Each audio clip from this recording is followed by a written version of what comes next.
মাননীয় সদস্য Mohammad Naushad Siddiqui.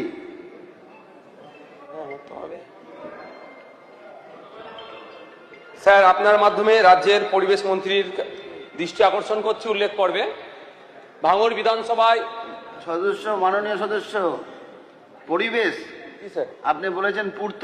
Sir, wetland বলে সেটা পরিবেশ দপ্তরের আন্ডারে আসছে। ভাঙড় বিধানসভা এলাকার অবৈধ নির্মাণ এখানে লেখা আছে।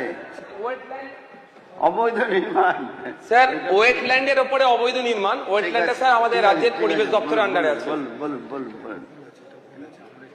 স্যার, ভাঙড় বিধানসভায় রামসার সাইটের অন্তর্ভুক্ত ওয়েটল্যান্ডগুলোতে অবৈধ নির্মাণ এবং যেভাবে অবৈধ জনবসতি তৈরি হচ্ছে তার বন্ধের জন্য আমি আবেদন করছি।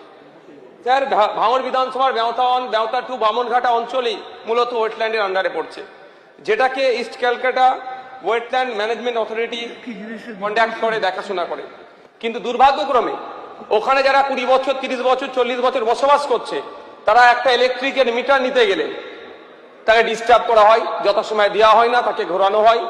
শুধু তাই নয়, একটা রুম এক্সটেন্ড করতে গেলে টয়লেট পর্যন্ত একটা যদি নতুন করতে চাই, অথরিটি তাদেরকে বাধা দায় করতে দেয় না।